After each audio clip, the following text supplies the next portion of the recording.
Alhamdulillahi Rabbil Alamin. Mga kapatid sa pananampalataya sa Islam, alam nyo ba ang pinaka-epektibong dua panalangin na tinatagos niya ang kadiliman patungo sa pinakamataas na kalangitan?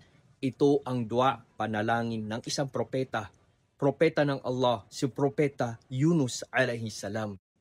Nang siya ay subukan ng Panginoong Allah Subhanahu wa Ta'ala, siya ay napaloob sa tatlong kadiliman. Ang unang kadiliman, ang kadiliman ng gabi. Ang pangalawang kadiliman, ang kadiliman ng kailaliman ng karagatan. Ang ikatlong kadiliman ay ang kadiliman ng tiyan ng balyena. Lungkot na lungkot si Propeta Yunus alayhi salam at ramdam niyang walang ibang makakatulong sa kanya. Ito ang panalangin na patuloy na binabanggit ni Propeta Yunus alayhi salam nang siya ay nasa kailaliman ng karagatan. La ilaha illa anta subhanaka inni kuntu minaz zalimin. La ilaha illa anta subhanaka inni kuntu minaz zalimin. Walang Diyos maliban sa iyo. Luwalhati ka, ya Allah. Tunay na ako ay kabilang sa mga taong nagkamali.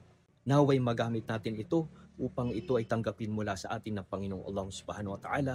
Wassalamualaikum warahmatullahi